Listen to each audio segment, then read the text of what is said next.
तर या ठिकाणी आपल्याला थोडा वेळ मैत्री भावनेचं ध्यान करायचं आहे.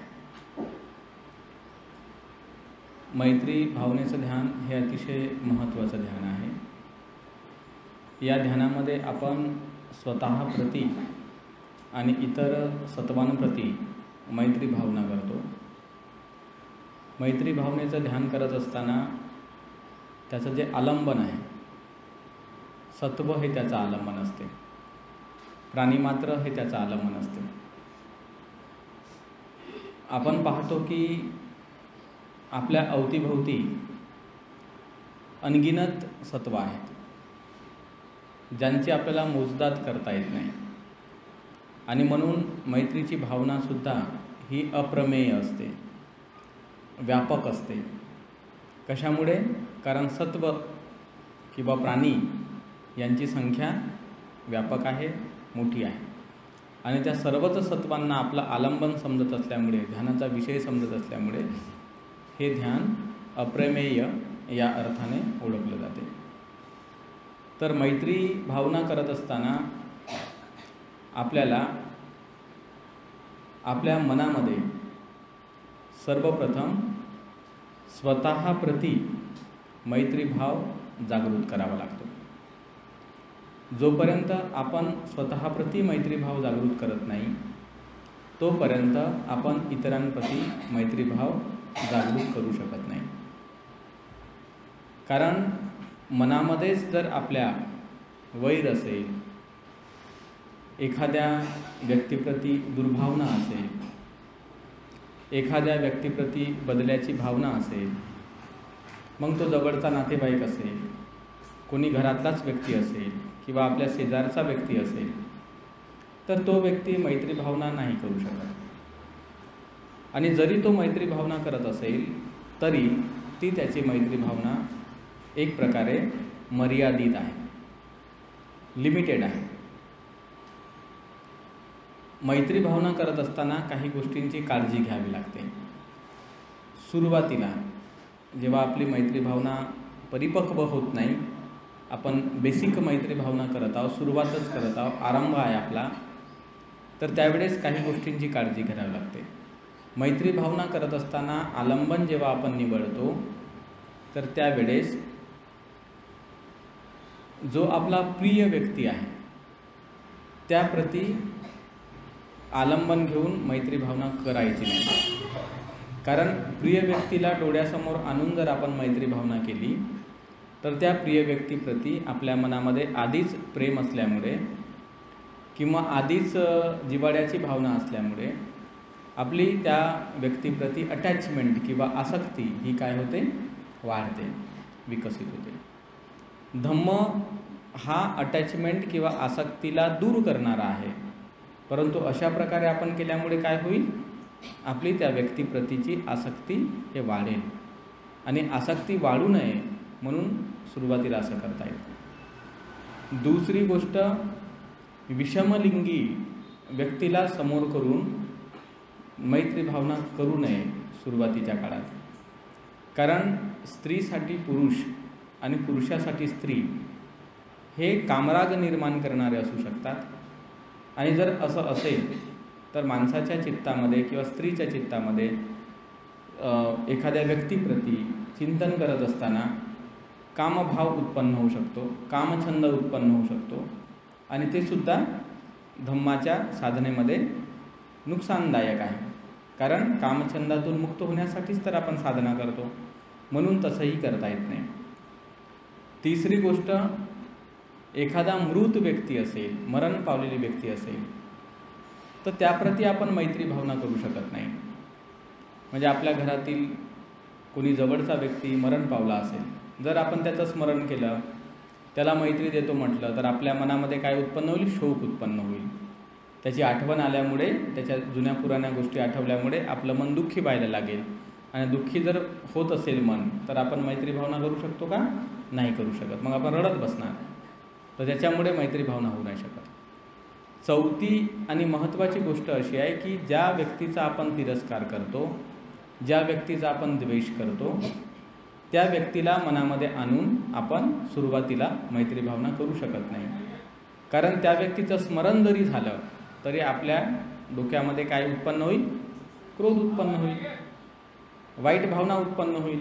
त्याने मग आपल्याला काय बोललं ते आठवेल, त्याने झगडा कसा केला ते आठवेल, त्याने ते झगडा करताना कोणते शब्द वापरले ते आपल्याला आठवेल, त्याने आपलं कसं कसं नुकसान केलं, पैशाचं नुकसान केलं की मारझोड केली किंवा अजून कोणत्या प्रकारचं नुकसान केलं किंवा कोर्टामध्ये केस टाकली, काही अनेक प्रकार असतात. तर ते सगळे आठवतील आपल्याला आणि ते सगळे आठवल्यानंतर आपण मैत्री भावना करू शकणार नाही. तर म्हणून आपल्याला भगवान तथागतांनी काय सांगितलेलं आहे की जेव्हा मैत्री भावनेचा आपण आरंभ करतो तर त्यावेळेस या आलंबनांना आपण सुरुवातीला घेऊ नाही शकत, कारण त्यामुळे आपली मैत्री भावना होऊ नाही शकत. मग मैत्री भावनेची सुरुवात करत असताना स्वतःपासून पहिलं सुरुवात केली जाते. कारण या जगामध्ये सर्वात जास्त कोण प्रिय आहे? स्वतःच प्रिय आहो ना आपण स्वतःला.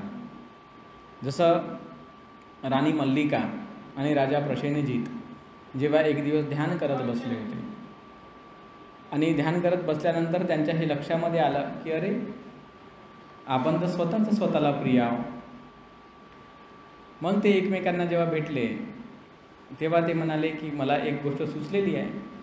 राणी म्हणाली मला एक गोष्ट सुचलेली आहे, परंतु राजा तुम्ही अभयदान द्याल तर मी सांगतो, अदरवाईज नाही सांगत. राजा मला ठीक आहे सांग म्हटलं. तर मला ध्यान करताना असं जाणवलं म्हणे राजा की आपण सर्वात जास्त प्रिय स्वतःलाच आहोत. आपण म्हणतो फक्त याच्याशिवाय मी जगू शकत नाही, त्याच्याशिवाय मी जगू शकत नाही, परंतु तसं काहीही नाही. राजा म्हणाला की मलासुद्धा असंच बरोबर सुचलेलं आहे ध्यान करताना आणि हे बरोबर आहे. आपण एकमेकांशी संबंधित आहोत, एकमेकांच्या सुखासाठी संबंधित आहोत. आपण जगामध्ये पाहतो काही काही लोक प्रेमविवाह करतात, प्रेम असतं त्यांचं एकमेकांप्रती, करतात विवाह. आईवडिलांचा विरोध पत्करून विवाह करतात, समाजाच्या रीतिरिवाजाला विरोध करून विवाह करतात. चांगली बाब आहे, विवाह करणं चांगली गोष्ट आहे, तो अरेंज मॅरेज असो का लव्ह मॅरेज असो. परंतु काही दिवसानंतर, काही महिन्यानंतर त्यापैकी असणारा मुलगा म्हणा किंवा मुलगी म्हणा त्याचं वर्तन बरोबर नसेल, वागणूक बरोबर नसेल आणि त्यांचा एकमेकांना त्रास होत असेल तर त्यावेळेस तेच स्वतःला प्रिय समजणारे, त्याच्यासाठी किती संघर्ष त्या लोकांनी केला लग्न करण्यासाठी, एकमेकांचे काय बनतात? दुश्मन बनतात. अशा कित्येक तरी गोष्टी आपल्या अवतीभोवती आपल्याला पाहायला भेटतात का जे खूप माझा जीव आहे, खूप माझा प्राण आहे असे म्हणणारे लोक कट्टर शत्रू बनलेले असतात एकमेकांचे. कशामुळे बनतात? कारण त्याचं असं आहे की प्रत्येक व्यक्तीला स्वतः प्रिय आहे माणूस आणि हे गोष्ट लक्षात ठेवली पाहिजे. आपण घरामध्ये जेव्हा आपण राहतो तर आपलं प्रेम सर्वात जास्त आपल्यावर असते आणि जेव्हा कोणी आपल्याला सुख देत नाही आपण त्याच्यावर दुःखी होतो, त्याच्यावर नाराज होतो. तर म्हणून भगवान तथागतांनी हे एवढं मोठं ज्ञान शिकवलेलं आहे की तुम्ही पहिले स्वतःपासून सुरुवात करा, स्वतःप्रती मैत्रीवान बना, स्वतःला स्वीकार करणारे बना. कारण स्वतःला स्वीकार करणं मोठं कठीण आहे. स्वतःला स्वीकार करणं मोठं कठीण आहे. आपलं शरीर काही चांगलं नाही आहे स्वीकारण्यासारखं.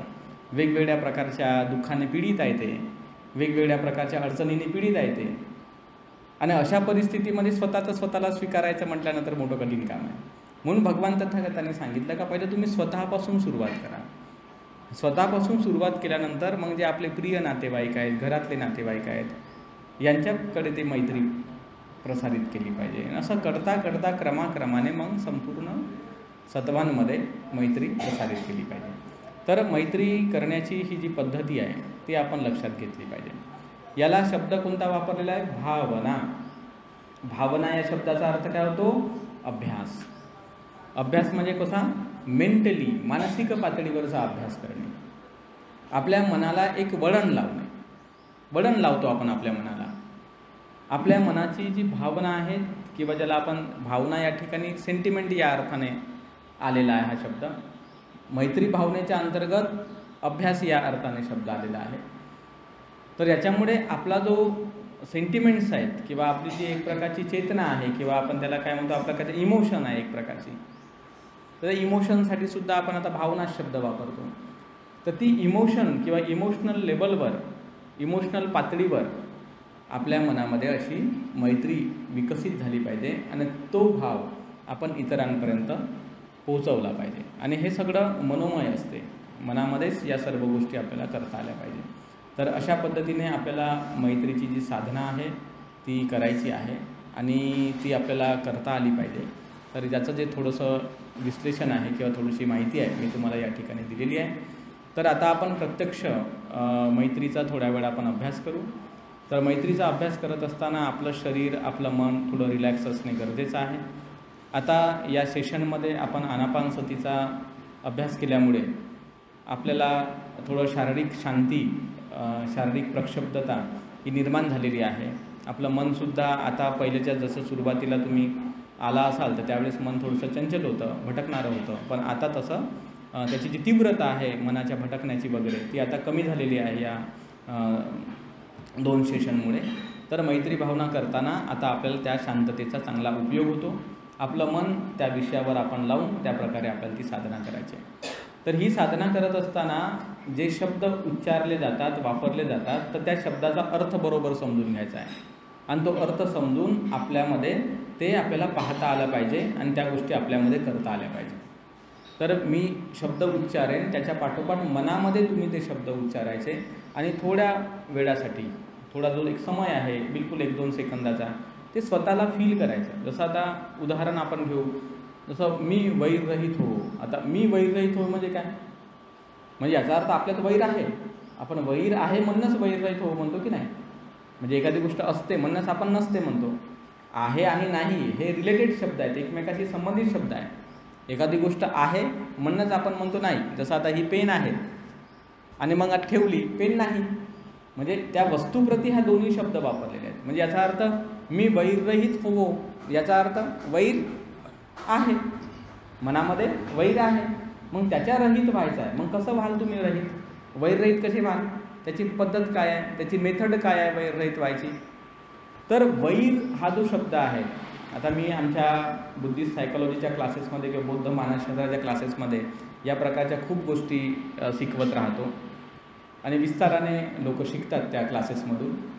तर वैर या शब्दाचा अर्थ जो आहे तो काय आहे? म्हणजे दुस्सतीती दोषो, त्याला काय म्हणतात? द्वेष किंवा वैर हा शब्द कशामुळे? दुस्सतीती दोषो म्हणजे आरंभनं दुस्सतीती दोषो, म्हणजे एखाद्या आलंबनाच्या किंवा एखाद्या विषयाच्या माध्यमाने आपल्या चित्तामध्ये आणि आपल्या शरीरामध्ये दोष निर्माण होतो, म्हणून त्याला द्वेष म्हटलेला आहे.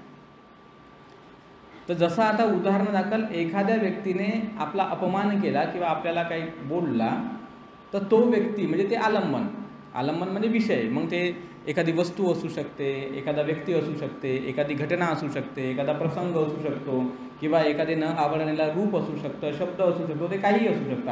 आलंबन संख्या मोठ्या प्रमाणामध्ये आहे. पण त्या आलंबनामुळे जेव्हा आपलं मन दुखावलं गेलं, म्हणजे दोमनस्स भाव उत्पन्न झाला, ते आपण जेव्हा घेतो तर त्यावेळेस काय होते? आपलं मन आणि आपलं शरीर जेव्हा दोषपूर्ण होते, दूषित होते, दुर्मना म्हणजे बॅड फिलिंग निर्माण व्हायला लागते, तर त्याला द्वेष म्हणतात. आणि अशी बॅड फिलिंग निर्माण झाली आपल्यामध्ये तर मग आपण काय करणार? त्याचा प्रतिघात करणार. हेट मला हा आवडतच नाही, हेट मला हे नकोच. म्हणजे आपल्यामध्ये घृणेचा भाव, प्रतिघाताचा भाव, बदल्याचा भाव हा निर्माण होणार. म्हणून या ठिकाणी काय म्हटलं? वैररहित हो याचा अर्थ आपण पहिलं स्वतःला पडताळून तर पाहावं लागल की आपल्यामध्ये किती द्वेष भरलेला आहे, वैर भरलेला आहे. म्हणजे वैर भरला, द्वेष भरला म्हणजे काय? अशा अनेक प्रकारच्या आपल्या जीवनामधल्या दुःखद घटना आहेत, व्यक्ती आहेत, प्रसंग आहेत का ज्याच्या प्रती आपल्या मनामध्ये दुर्भाव आहे. तर ते पहिलं आपल्याला आठवावं लागेल. सगळं आठवण आलीच पाहिजे, त्यांची आणलीच पाहिजे आपण.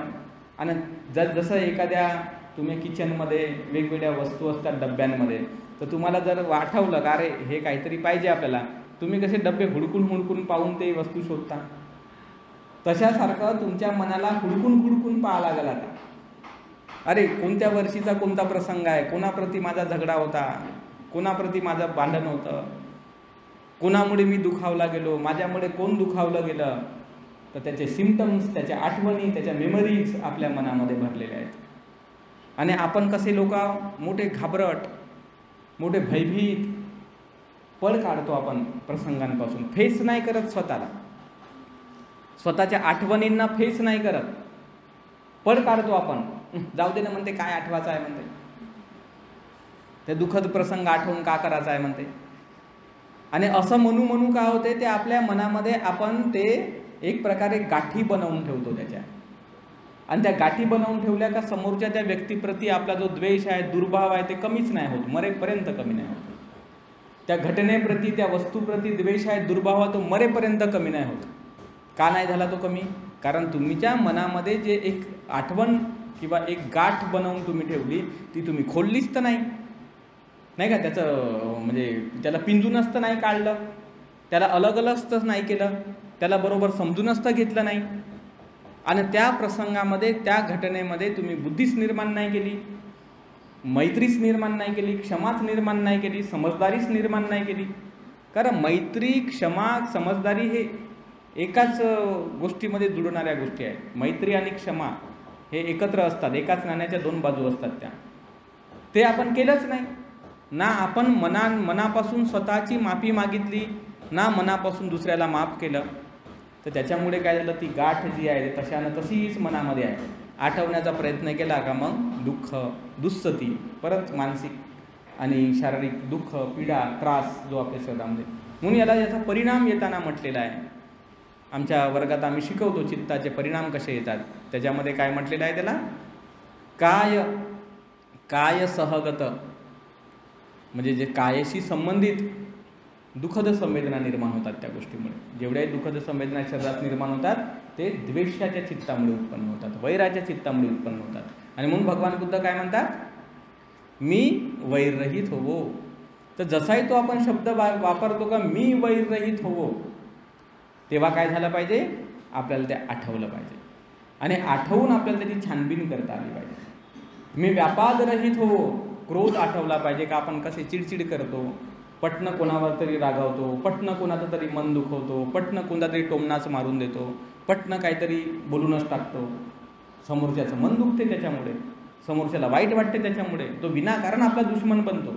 काही काम नसते दुश्मन बनण्याचं, पण आपण त्याला दुश्मन बनवून टाकतो आपल्या वागण्यातून किंवा बोलण्यातून. क्रोध पटणं जाणला पाहिजे, क्रोध रहित होवो, क्रोध नाही आला पाहिजे. उपद्रव रहित होवो, जे वेगवेगळ्या प्रकारचे उपद्रव असतात ज्याला ईर्षेमुळे उत्पन्न होतात. दुसऱ्याचं काही चांगलं होताना दिसलं का लगेच आपल्या मनामध्ये ईर्ष्या निर्माण होते. दुसऱ्याला काही मदत लागली का लगेच आपल्यामध्ये मत्सर, कंजूशी निर्माण होते. मला कशाला द्या, मी कशाला देऊ कोणाला काही, अशी कंजूशी निर्माण होते. दुसऱ्याचं काही चांगलं होत असेल तर ईर्ष्या निर्माण होते, जलन म्हणतो आपण त्याला, ईर्ष्या. यामुळे काय होते, आपलं मन उपद्रव, एक प्रकारचा उपद्रव निर्माण होतो, ईर्ष्या निर्माण होते. ईर्ष्या रहित हो, उपद्रव रहित हो, सुखपूर्वक आपले जीवन यापन करू. जेव्हा आपल्या मनातून वैर दूर होईल, क्रोध दूर होईल, ईर्ष्या, मत्सर अशा गोष्टी जेव्हा दूर होतील, तर त्यावेळेस आपल्या मनामध्ये सुख राहील का दुःख राहील? सुखच राहील ना. मन तुमचं क्लिअर आहे, क्लीन आहे, स्वच्छ आहे. तर जो व्यक्ती शुद्ध मनाचा आहे, जो व्यक्ती शुद्ध अंतकरणाचा आहे, तर तो व्यक्ती स्वतःला का म्हणाल, मग सुखीच म्हणाल ना. तर म्हणून इथे काय म्हटलेलं आहे, सुखपूर्वक जीवन यापन करणारा हो. म्हणजे चालतानाही तो सुखी राहते, बसतानाही तो सुखी राहते, उभा राहतानाही सुखी राहते, लेटतानाही तो सुखी राहते, कोणत्या वस्तू उचलताना सुखी राहते, वस्तू ठेवताना सुखी राहते, पुढे जाताना सुखी राहते, मागे येताना सुखी राहते. कशामुळे सुखी राहते? कारण त्याच्या मनामध्ये हे काहीही नाही आहे आणि ते सुख त्याच्यामध्ये असते. म्हणून तो काय म्हणते, मी सुखी आहो म्हणते. आता हे सुख का पैशाने विकत भेटलं का त्याला? हे सुख का कोणत्या पदावर गेल्यामुळे भेटलं का? हे सुख धम्मामुळे भेटलं. बरोबर आहे की नाही? या मैत्रीच्या भावनेमुळे भेटलं, धम्मामुळे भेटलं. म्हणून जगातले सत्पुरुष लोक धम्माला शरण गेले, कारण त्यांच्याकडे होत्या ना सगळ्या गोष्टी. आपल्याला काय वाटते, माझ्याकडे हे पाहिजे, ते पाहिजे. अरे पण त्या काळात का रट्टपालाकडे का काही होतं नाही का? सारीपुत्त स्थवीरांकडे काही होतं नाही का? त्या यशसकडे काही होतं नाही का? त्या विशाखाकडे नव्हतं का? अनाथ पिंडकाकडे नव्हतं का? स्वतः गौतम बुद्धाकडे काही नव्हतं का? जसा आताच्या काळामध्ये श्रीमंती आहे तशी त्याही काळात श्रीमंती होती. आताच्या काळात गरिबी आहे, त्याही काळात गरिबी होती.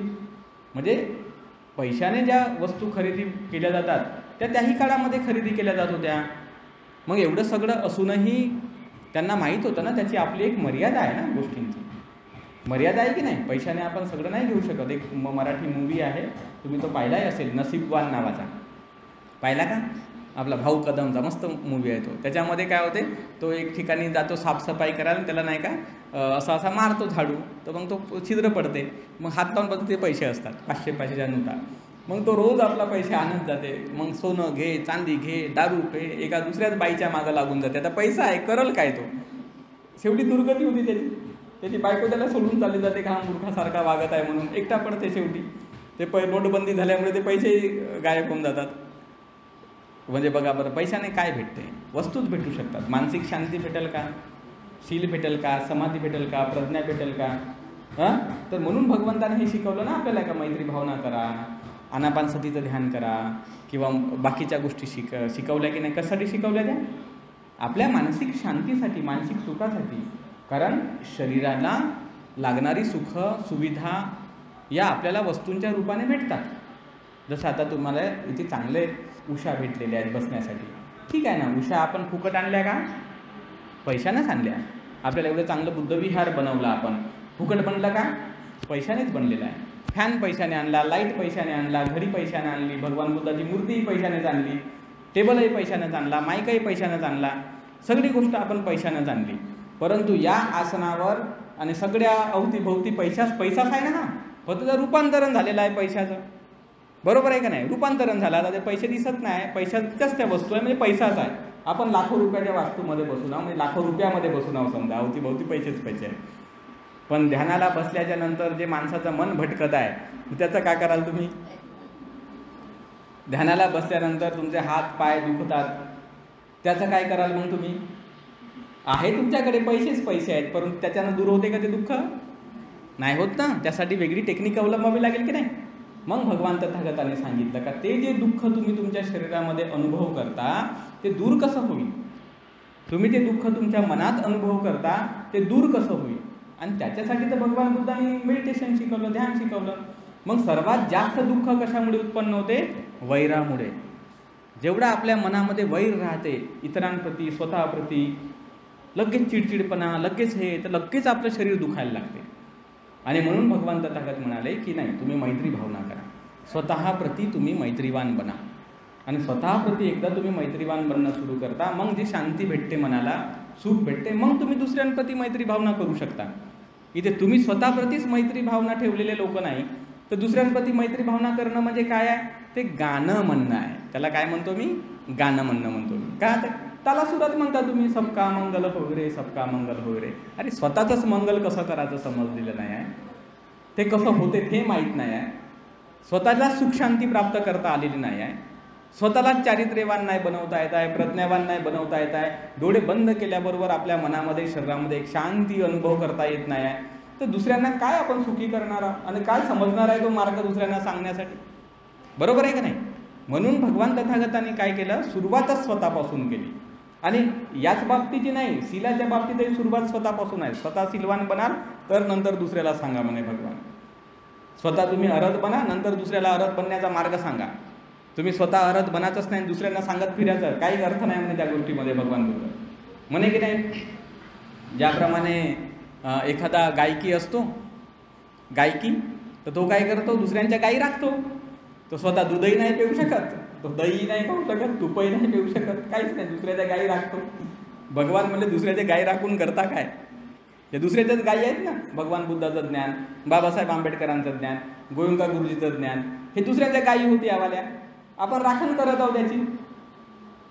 पण जो स्वतःचा मालक आहे तर तो दूधही पिईल, तो दहीही खाईल. मग भगवान म्हणतात जेव्हा तुम्ही या वचनांचे मालक बनता तेव्हा त्याचा लाभ, त्याचा फायदा तुम्हाला नक्कीच घेता येतो.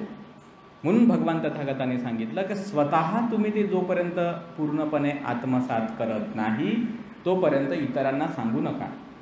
आणि म्हणून भगवान बुद्धाच्या धम्मामध्ये आपण अभ्यास जर केला तर दिसून पडते की भिक्षू लोक का करायचे? कर्मस्थान घ्यायचे 3 महिन्यापर्यंत, कोणी 6 महिने, कोणी वर्षभर, असे पहिले ध्यान करायचे. नाही का, जंगलांमध्ये जाऊन, गुफांमध्ये जाऊन उपासक उपासिका त्यांना भोजनदान द्यायचे. आणि जेव्हा ते त्या सर्व गोष्टींची प्रॅक्टिस करून जेव्हा ते स्वतःला दुःखमुक्त करायचे, तेव्हा त्यांना त्या गोष्टीची काय व्हायची, जाणीव व्हायची का आता आपण काय आहोत, दुःखमुक्त, आता आपल्याला काही टेन्शन नाही आहे. आणि मग ते जनमानसामध्ये जाऊन त्यांना ते ट्रेनिंग द्यायचे. आणि तेव्हा हजारोच्या संख्येने लोक बदलायचे, त्यांचं ऐकायचे सुद्धा. आता आपल्याकडे भरपूर कार्यकर्ते येतात, माईक धरतात ना, जे भाषणं देतात, बापरे, आपल्याला वाटते का काय महान माणूस आहे. पण सुधरत कोणीच नाही. काहून नाही सुधरत? कारण तो सांगणाऱ्या माणसाचं सीलच नाही राहत ना जास्त मजबूत. स्ट्रॉंग सील पाहिजे ना, स्ट्रॉंग समाधी पाहिजे, स्ट्रॉंग प्रज्ञा पाहिजे, तेव्हा ते शब्द मनापर्यंत पोचतील. त्याचे ते सगळे शब्द कसे आहेत, आता सांगितल्याप्रमाणे गायकासारखे आहेत, दुसऱ्यांचे शब्द आहेत ते. बाबासाहेबाच्या या पुस्तकातलं वाक्य, भगवान बुद्धाच्या त्या पुस्तकातलं वाक्य, नाही का, या लेखकाचं वाक्य, त्या लेखकाचं वाक्य, ते गायी होत त्यानं सांभाळलेल्या, तो पालन पोषण करताय गायांचं. पण पेला का तो दूध दही? नाही पेला. आणि जो पेईल त्यानं एक वाक्य जरी बोलला तरी लोक बदलते, कारण त्याच्याकडे ते चारित्र्य आहे, त्याच्याकडे शील आहे. बाबासाहेबांनी काय जास्त वाक्य सांगितले का? एक वाक्य तर बाबासाहेबांनी सांगले, शिका म्हणे. हजारोच्या संख्येने लोक शिकले की नाही? का फार मोठं वाक्य बाबासाहेबांनी सांगितलं? मोठे मोठे भाषणं दिले का? मोठे मोठे पुस्तकं लिहिले बाबासाहेबांनी? छोटे छोटे वाक्य वापरले, पण त्या छोट्या छोट्या वाक्यांमुळे जग बदललं. कशामुळे? कारण बाबासाहेबांच्या मनामधली जी करुणा होती ती सत्य होती, खरी होती. त्यांचं मन मनापासून असं मन दुखायचं त्यांचं, दुसऱ्यांचं दुःख पाहून. मोठा त्यांना त्रास व्हायचा, मोठी त्यांनी पीडा व्हायची, मोठी त्यांना तकलीफ व्हायची. स्त्रियांकडे पाहून त्यांना मोठं वाईट वाटायचं का काय या माझ्या माऊल्या दुःखामध्ये जगत आहेत, नाही का. त्या अस्पृश्यांकडे पाहून वाटायचं काय हे दुःखामध्ये जगत आहेत बाबा, यांना खायची सोय नाही, कपडे नाही, शिक्षण नाही, राजकारणात कोणता सहभाग नाही. मोठं त्या माणसाचं मन दुखायचं. आणि ते सत्य होतं त्यांचं, करुणा, त्यांची करुणा हे सत्य होती. आणि म्हणून जेव्हा ते करुणेच्या तडमडीनं बाबासाहेब बोलायचे, भाषण द्यायचे, तर हजारो लोक रडायचे अक्षरशः.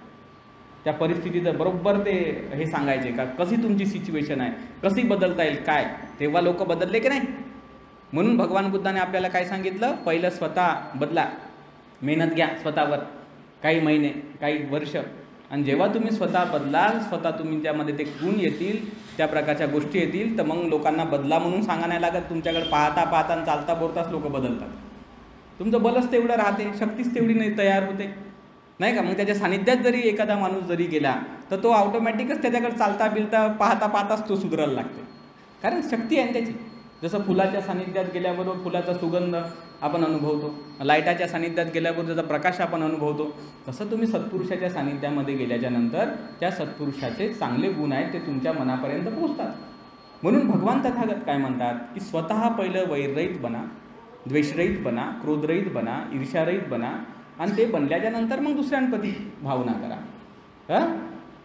तेव्हा मग ती भावना बरोबर पोहोचते, तुमची ती मैत्री खूप चांगली असते. आपण पाहतो गोयंका गुरुजींचं मैत्री भावना करतात, तर ते स्वतः बनले ना, तेवढी मेहनत केली त्यांनी, कष्ट केले तेवढे, नाही का, त्याच्यामुळे त्यांची मैत्री बलवान आहे.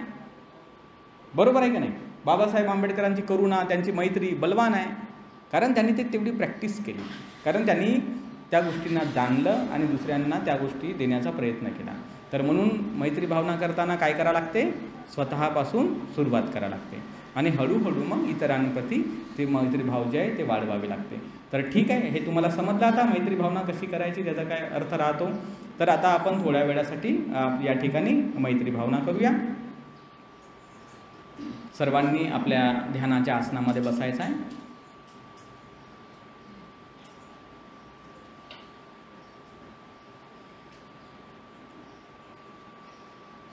आपले डोळे बंद करायचे.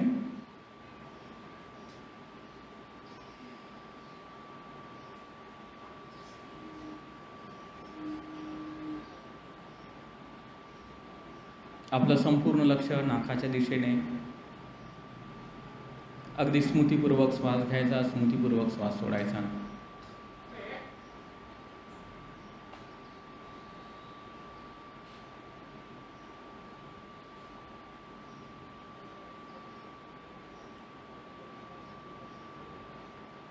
स्मृतीपूर्वक श्वास घ्यायचा आणि स्मृतीपूर्वक श्वास सोडायचा.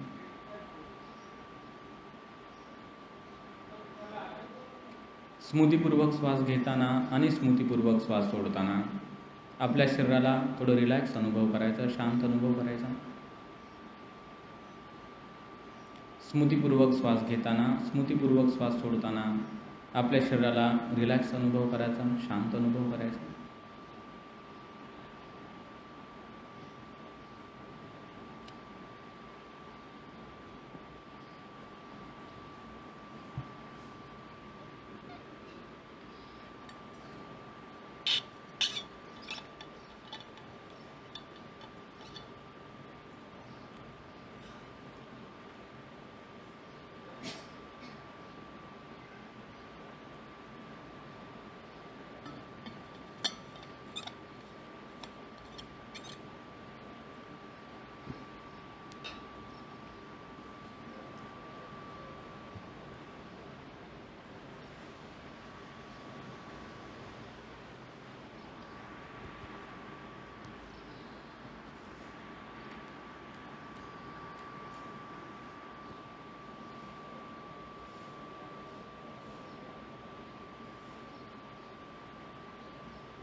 आपल्या मनाला आणि शरीराला थोडं शांत अनुभव केल्याच्यानंतर मी म्हणतो त्या पाठोपाठ मनामध्ये शब्दांचं उच्चारण करायचं आहे.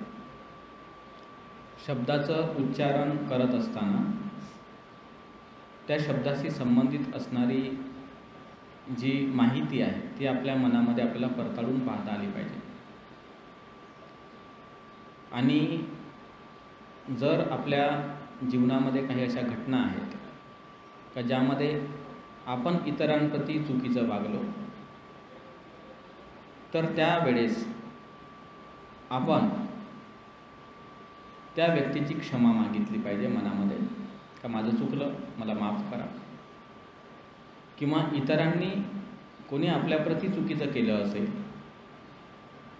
तर त्या प्रसंगासाठी आपण त्यांना माफ केलं पाहिजे की मी तुम्हाला त्या प्रसंगासाठी क्षमा करतो. तर अशा पद्धतीने स्वतः क्षमा मागणे आपल्या दोषाप्रती आणि इतरांच्या दोषाप्रती स्वतः क्षमा करणे किंवा माफ करणे. तर ही जी गोष्ट आपण केली आपल्या मनामध्ये, तर हळूहळू आपला वैर कमी व्हायला लागतो. तसंही करून वैर कमी होत नसेल तर त्या प्रसंगाला, त्या घटनेला समजण्याचा प्रयत्न केला पाहिजे. आपण समोरच्याच्या जागी राहून समजण्याचा प्रयत्न करायचा किंवा इतरांना स्वतःच्या जागी ठेवून समजण्याचा प्रयत्न करायचा. किंवा ती घटना, कोणतीही घटना दोन प्रकारे घडते. त्यामध्ये एक परिस्थितीजन्यतेमुळे काही घटना घडतात, तर काही स्वतःच्या वाईट विकारांमुळेच घडतात. तर त्याचं क्लासिफिकेशन आपण केलं पाहिजे समजत असताना. का जर ते परिस्थितीमुळे घडलेली घटना असेल तर दोष हा परिस्थितीचा आहे, वेळेचा आहे असं समजून आपण माफ करू शकतो. आणि जर दोष चित्ताच्या विकाराचा असेल तर आपण हे समजू शकतो का तो स्वभावच आहे. तर स्वभाव असल्यामुळे आता आपण काय करू शकतो, ज्याचा तो दुरुस्त होईल किंवा नाही होईल तर त्याचा मुद्दा आहे. पण आपण कशाला आपल्या मनावर बोझ ठेवायचा, भार ठेवायचा, असं म्हणूनही आपण तो प्रसंग मनातून सोडून देऊ शकतो. तर या पद्धतीने आपल्या मनामध्ये निर्वैर जो आहे, वैररहित अवस्था आपल्याला निर्माण करायची राहते, क्रोधरहित अवस्था निर्माण करायची राहते. तर मी जसं म्हणतो त्या पाठोपाठ आपल्या मनामध्ये त्या शब्दांचं उच्चारण करून मी सांगितलेल्या पद्धतीने स्वतःला वैररहित करायचं आहे, क्रोधरहित करायचं आहे. मनामध्ये शब्द उच्चारायचा, बोलण्याची काही गरज नाही. मी वैररहित हो, मी वैररहित हो, मी वैररहित हो. तर या प्रकारे मनामध्ये वारंवार शब्दाचं उच्चारण करून वैराशी संबंधित घटना, प्रसंग, व्यक्ती हे आठवून सांगितल्याप्रमाणे आपल्या स्वतःच्या मनाला शुद्ध करायचं आहे.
मी क्रोधरहित हो,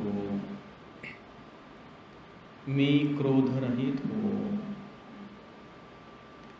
मी क्रोधरहित हो.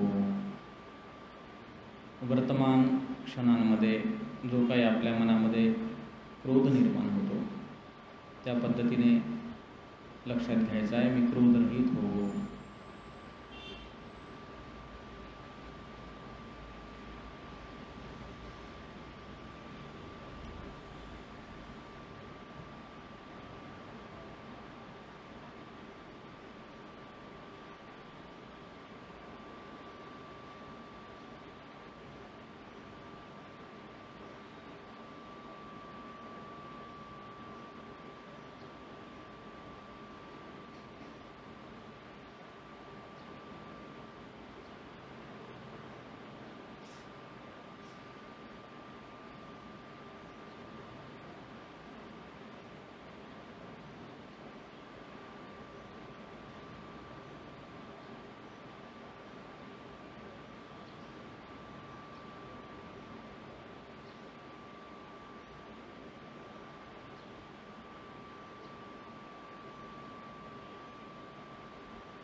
मी ईर्ष्या रहित हो, मी ईर्ष्या रहित हो, मी ईर्ष्या रहित हो। इतरांप्रती, इतरांच्या सुखाप्रती आपल्यामध्ये जे जलन आहे, ईर्ष्या आहे, ती आठवून ते दूर करायचे आहे। कारण इतरांना जे आपल्याप्रती ईर्ष्या वाटते, इतरांना आपल्याप्रती जेलसी वाटते, त्याही गोष्टीला आपल्याला दूर करायचं आहे। तर अशा पद्धतीने ईर्ष्यारहित स्वतःला बनवायचं आहे। मी ईर्ष्यारहित हो, अशा प्रकारे उच्चारण करून आपल्या ईर्ष्येला दूर करायचा आहे।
मी वैर रहित हो,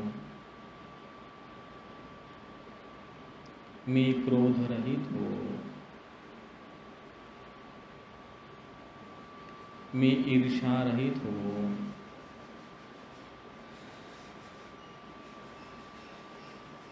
मी वैर रहित हो,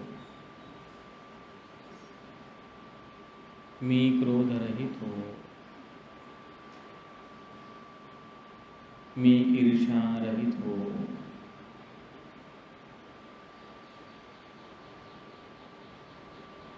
या सर्व उपद्रवातून मुक्त झाल्यानंतर स्वतःला एक सुख अनुभव होतं, आपलं मन सुखी होतं, निर्दोष होतं, निर्मळ होते, शुद्ध होते। तर जेव्हा आपण शुद्ध मनाचा अनुभव घेतो तर त्यावेळेस आपलं मन सुखी असते। म्हणून म्हटलं आहे, मी सुखाने विहार करणारा हो, मी सुखाने विहार करणारा हो, मी सुखाने विहार करणारा हो। आपलं मन जेव्हा वैरातून, द्वेषातून, क्रोधातून, ईर्ष्येतून मुक्त होते, तेव्हा आपल्या मनात एक प्रकारचा हलकेपणा, एक प्रकारची सुखाची अवस्था असते। शरीराला मध्ये पण सुख जाणवते, आपल्याला शांती जाणवते। तर त्या गोष्टीचा विचार करून म्हटलेला आहे, मी सुखाने विहार करणारा हो, मी सुखाने विहार करणारा हो, मी सुखाने विहार करणारा हो।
जसा मी वैररहित झाल्यामुळे, द्वेषरहित झाल्यामुळे, क्रोधरहित झाल्यामुळे सुखाने विहार करत आहे, त्याचप्रमाणे सारे प्राणी मात्र सुखी होत. ज्याप्रमाणे मी वैररहित झाल्यामुळे, द्वेषरहित झाल्यामुळे, क्रोधरहित झाल्यामुळे, ईर्ष्यारहित झाल्यामुळे सुखाने विहार करतो, त्याचप्रमाणे सर्व प्राणी मात्र सुखी होत. सर्व प्राणी मात्र सुखी होत. जे काय आपल्या मनामध्ये वेगवेगळ्या प्राण्यांना आपण आठवू शकतो, मनुष्य, स्त्रिया, मुलं, मुली, कुत्रे, मांजर, गाय, बैल, घोडा, जे काय आपल्या नजरेसमोर येतील प्राणी म्हटल्यानंतर त्या सर्व प्राणीमात्रांप्रती आपण सुखाची कामना करायची आहे, सुखाची भावना करायची आहे की जसा मी सुखी आहे त्याचप्रमाणे इतर सर्व प्राणी मात्र सुखी होत. सर्व प्राणी मात्र सुखी होत. सर्व प्राणी मात्र सुखी होत. अशा प्रकारे मैत्री भावना स्वतःपासून इतर प्राणीमात्रांपर्यंत पोहोचवायची आहे.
सब्बे सत्ता सुखी बंधू.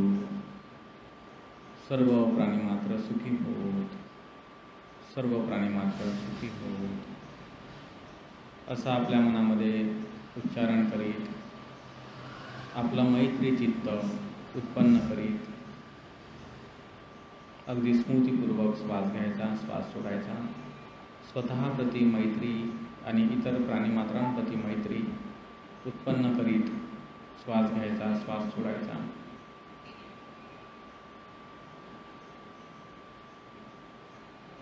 काही दीर्घ श्वास घ्यायचे, दीर्घ श्वास सोडायचे.